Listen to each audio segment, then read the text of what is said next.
What's up guys, Brian here for Placid Vibe, and welcome to my tier list of Quentin Tarantino's movies. He's a director I absolutely love, I really admire his style, and to be honest, I feel like he's a master of suspense in his own right, which is something a lot of people overlook in his movies, but above all, I think he's a master of film in general.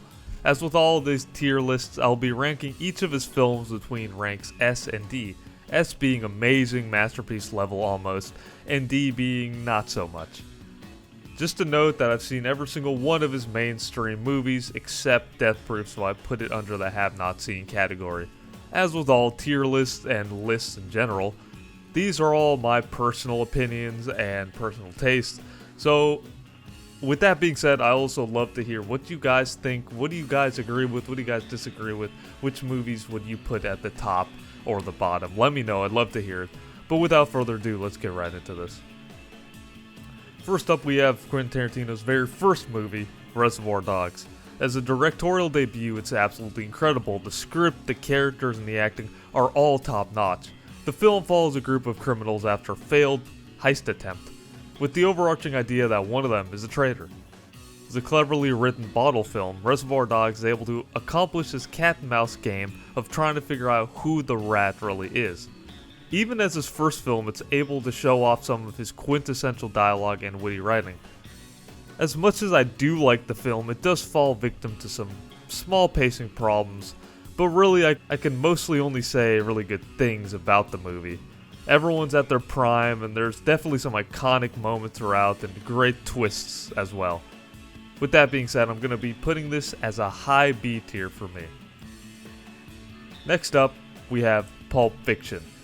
Alright, so this one's the one that really had the biggest impact on me when I first saw it, and I'm sure a lot of people can agree. For both casual filmgoers and cinephiles alike, this film really sticks in your mind after you've seen it. I saw this back in high school and I was just blown away. I really couldn't wait to go back and see it again. The movie is cleverly crafted out of order, and it's done in a non-pretentious way, as it all wraps up beautifully at the end and begs you to watch it again. The film follows the lives of two mob hitmen, a boxer, a gangster, and his wife, and a pair of diner bandits, as their stories intertwine in four tales of violence and redemption.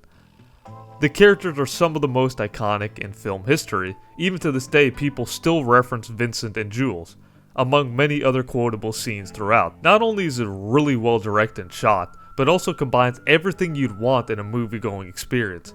Iconic music, scenes of comedy, drama, suspense, shock, and even fear. I remember being at the edge of my seat and completely captivated by some of the scenes, especially in the third act of the movie. Pulp Fiction just takes you on a journey from beginning to end and is a film that stands true to the test of time. 30 years later, and it's still extremely enjoyable to watch and relevant in pop culture. Probably one of the best. While it's not 100% perfect, it's definitely one of my favorite Tarantino movies, so without surprise, this one will be going into the S tier for me personally. Next up is Jackie Brown. Jackie Brown was one of his more overlooked films, one that not many people think of when they think of his filmography. I actually watched it recently, and it's one of the most unique and underrated movies that he's made. The film follows a flight attendant with a criminal past who gets nabbed by the FBI for smuggling, and under pressure, she must become an informant against the drug dealer she works for, and she must find a way to secure her future without getting killed.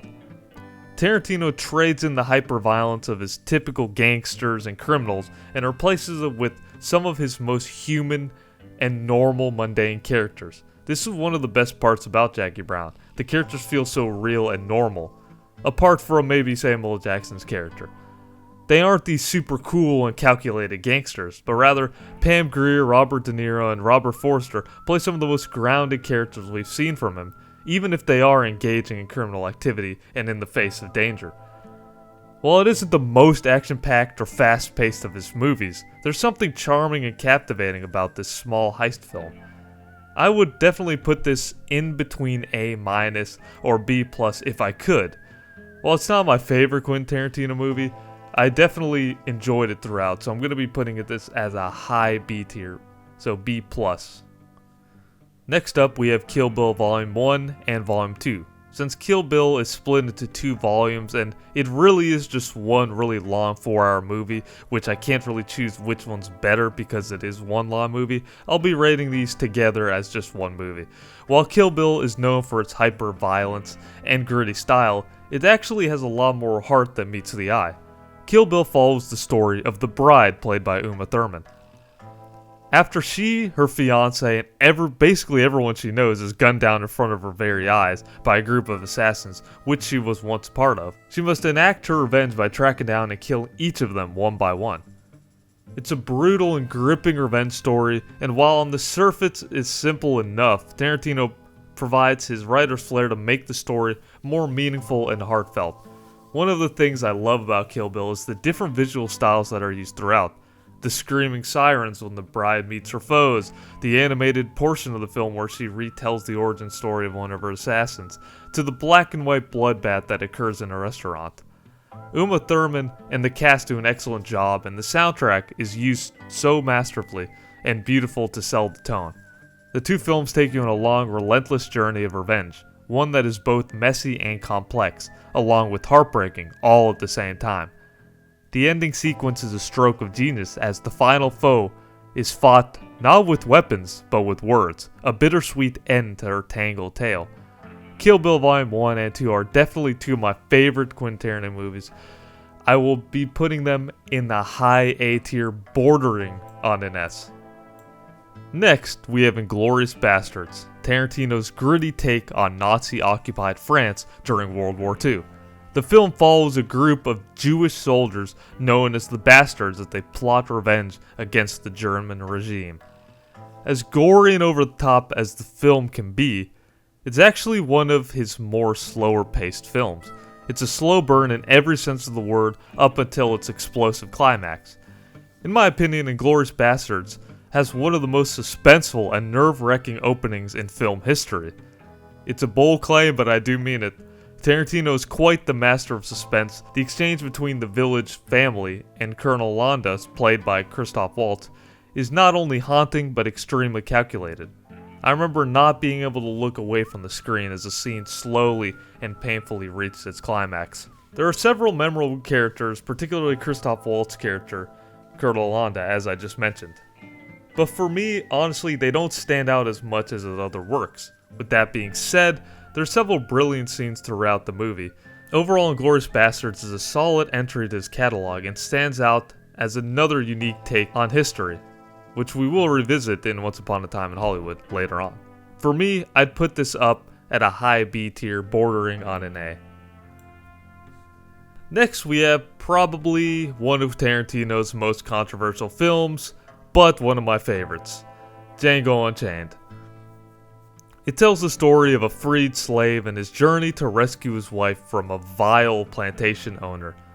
The performances of Django are absolutely amazing. Leonardo DiCaprio is at his best as a vicious and wicked villain against Jamie Foxx and Christoph Waltz, which are both in their prime. The 2 of them have divine chemistry and really propel more heart and soul into the grim story that's playing out in front of our eyes. The 3rd act of the film is personally one of my favorites of all time. It's a suspenseful and jaw-dropping sequence that had me at the edge of my seat the entire time. It's explosive, painful, and memorable. Overall, Django is Tarantino at his best in my opinion, and is always a film I revisit now and again. It has everything you would want in a movie, from dark humor to incredible set pieces to scenes of horror and suspense, all wrapped into a surprisingly fun tour de force. Django Unchained is a solid S tier for me. Next up, we have Quentin Tarantino's, ironically titled The Hateful Eight, because it is his 8th film. I'm going to get it out of the way and say that this is the least favorite of his works that I've seen.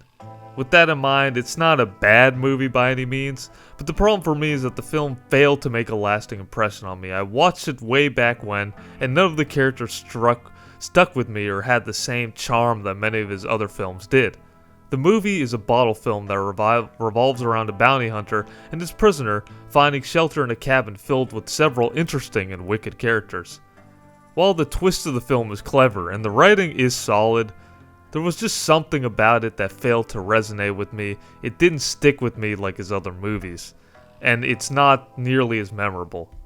It's not bad by any means, it's just not great. I may need to revisit this one in the future, but for now, The Hateful Eight will be going into the C tier. And finally, we end off with Tarantino's penultimate and most recent film, Once Upon a Time in Hollywood.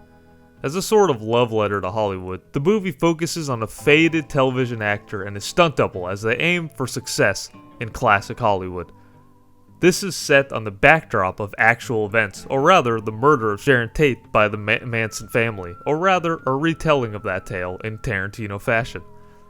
Technically speaking, the movie is Tarantino at his best. The sets, the cinematography, the music, they all scream classic Hollywood, which is a vibe we don't normally see in modern day movies, and this one nails it on all fronts.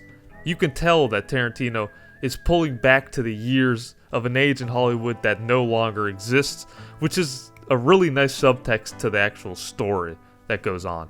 However, while there's some great moments throughout, the movie does drag on a bit in my opinion, at an almost 3-hour runtime. Now, I personally have no problem with long films. If the movie is good enough, I will gladly watch a 4-hour movie if it comes to that. But certain movies can end up dragging, and I feel that Once Upon a Time in Hollywood could have used its screen time more efficiently. There are certain moments where the film seems to meander more than it should, and personally something about the characters didn't click with me as much as his previous films.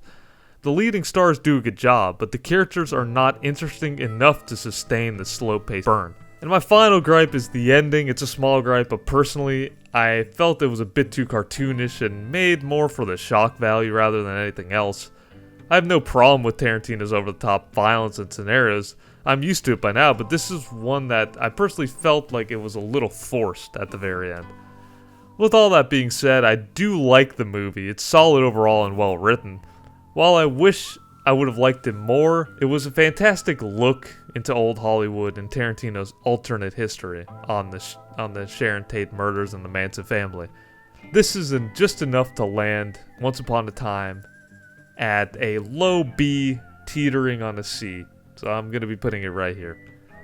So there you have it, my personal ranking of all Tarantino films except Death Proof. Let me know below how my tier list ranks with yours. And as always, thank you very, very much for watching. Be sure to subscribe for more movie reviews, tier list analysis and entertainment snippets. Hope you have a great day, and I will see you next week.